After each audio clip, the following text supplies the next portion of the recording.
आज आपको हम टॉपिक चलाते हैं कोहेरेंट सोर्सेस। क्या चलाते हैं? Coherent source. कोहेरेंट सोर्स क्या होते हैं? If source are said to be coherent if they emit the light waves of having the sharply defined as the phase difference remains constant। अर्थात जिन सोर्सों का फेज डिफरेंस कांस्टेंट होता है, time के साथ constant होता है, उन्हें हम कोहेरेंट सोर्सेस कहते हैं। क्या होता है? जिन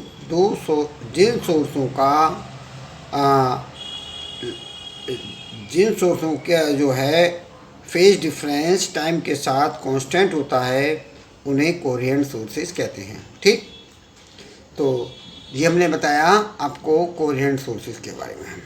now condition for the interference of light wave. Light wave की जो इंटरफेरेंस की कौन कौन सी कंडीशन है, किस कंडीशन पर इंटरफेरेंस होता है लाइट में? The phase difference remains constant with time. अभी हमने कोहेरेंट सोर्सेस के लिए बताया था। तो second, two source should be quite narrow. दोनों सोर्स जो है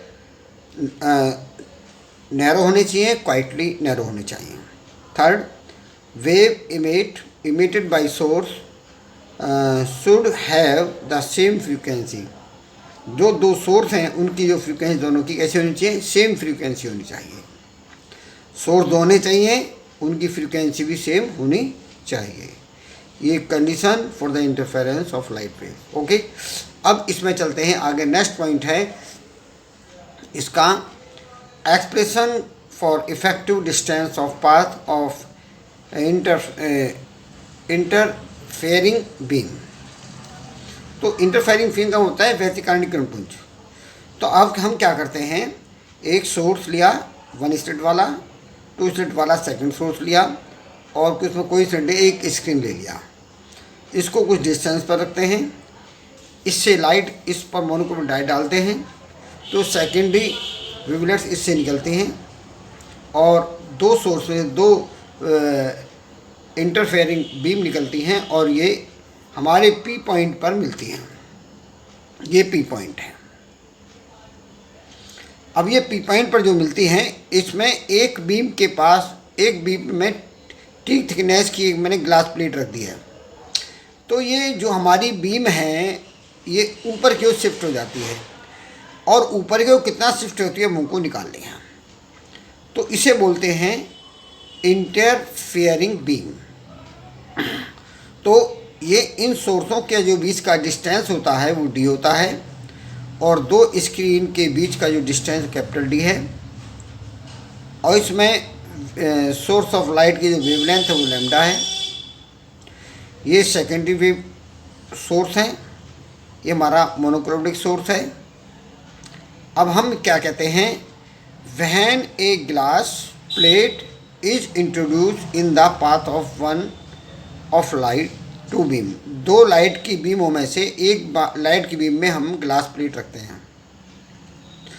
then the entire fringe pattern is display. तो जो इसमें फ्रिंज पैटर्न बनता है वो डिस्प्ले हो जाता है towards the beam in the path. जिस ओर हम बीम रखते हैं, जिस ओर हम प्लेट रखते हैं, उस ओर को शिफ्ट हो जाता है।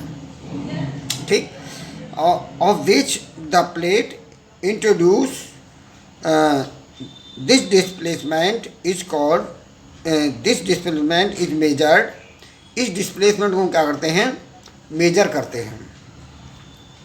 This displacement is measured. Now अब मेजर कर लिया तो लेट, अब इसके जो हमारे दो सोर्स हैं, let S1 S2 be two coherent source. ये कोहेरेंट सोर्सेज हैं, monochromatic source of light. Monochromatic source of light से ये 2 कोहेरेंट सोर्सेज हैं। इसके बाद आगे चलते हैं। अब देखिए इसमें क्या करते हैं, लेट, जो हमने सोर्स बताया था, let there be a point P on screen XY placed in the front of S1 S2। The path of beam S1P minus T। जो हमारी पहली सोर्स से जो लाइट गई वो S1P, and then the time taken by y2 travel from s1 to p is s1p minus t upon c plus t upon v। अब इसमें v की वैल्यू रखेंगे। v की वैल्यू क्या होती है? c upon n। तो n ऊपर पहुंचेगा तो इसमें से हम t कॉमन ले लेंगे। तो हमने क्या करा, s1p plus n minus one into T upon C. अब हमने क्या करा, टी कॉमन ले लिया।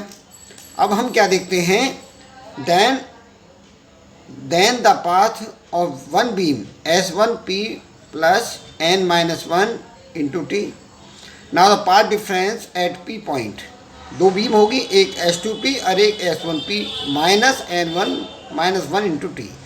तो s2p माइनस s1p ये हमारा पाथ डिफरेंस हम जानते हैं, इसकी वैल्यू इसकी वैल्यू हमें निकालनी है। तो अब हम क्या है, since s2p minus s1p equal to D upon D into X M होता है। ये फॉर्मूला हमने पहले बताया था आपको। इस फॉर्मूले में इसकी वैल्यू यहाँ पुट कर देंगे। और ये हम जानते हैं s1 s2 को वो d कहते हैं, OP की वैल्यू xm होती है, CO की वैल्यू dm होती है। तो हम then the path difference at p d upon dm xm minus n minus one into T. तो अब हमें जो पाथ डिफरेंस होता है फॉर फ्रिंज विड्थ के लिए, पाथ डिफरेंस की वैल्यू कितनी रखते हैं, m lambda is equal to d upon D xm minus n minus one into T. तो अब हमें क्या है, एक्सएम की वैल्यू निकालनी है, इसको यहाँ ट्रांसफर कर देंगे। D upon D X M equal to M lambda plus N minus one into T. अब इसमें डी अपॉन डी इस तरफ चला जाएगा तो एक्सएम रह जाएगा यहाँ, X M equal to D upon D, ये ब्रैकेट में लगा दिया। अब हम ये कहना चाहते हैं, यदि हम लाइट बीम में से कांच की प्लेट को हटा दें, that is T equal to zero. जब टी की वैल्यू जीरो रख देंगे तो हमारी इफेक्ट डिस्टेंस कितनी हो जाएगी, एक्स डैश एम हो जाएगी, D upon D into lambda. इसका मतलब ये हो गया, हमें जो है इसमें टी की वैल्यू जीरो रख देंगे तो ये तो पूरी जीरो हो गई, केवल इसकी मल्टीप्लाई इसमें कर देंगे तो ये वैल्यू आ जाएगी। अब एक तो डिस्टेंस ये होगी और एक डिस्टेंस हमारी ये आ गई। ये क्वेश्चन फर्स्ट हो गई, एक क्वेश्चन टू। तो अब हम इफेक्टिव डिस्टेंस निकालना है, वो क्या है, X not equal to X M minus X dash M.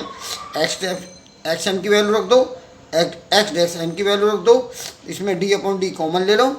अब एम लेमडा से एम लेमडा कटा है तो D N minus one into T. तो X not equal to D upon D N minus one into T. ये हमारा derivation हो गया। इसे आपको तैयार करना है और जब इसे आप अच्छी तरह तैयार कर लेंगे और इसके कल आपके न्यूमेरिकल स्टार्ट हो जाएंगे। आज मैंने इसकी थ्योरी समाप्त कर दी है। इस थ्योरी को अच्छी तरह आपको तैयार करनी है और यथा समय आपका फिर इसके न्यूमेरिकल स्टार्ट कर दिए जाएंगे। ओके।